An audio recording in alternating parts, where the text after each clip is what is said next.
So, may nag-comment na add to cart na miso.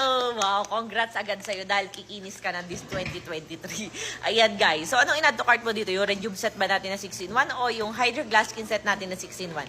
Kung ako sa inyo, i-check out nyo na to parehas. Ay, wala itong laman. Inan-pouch ko na.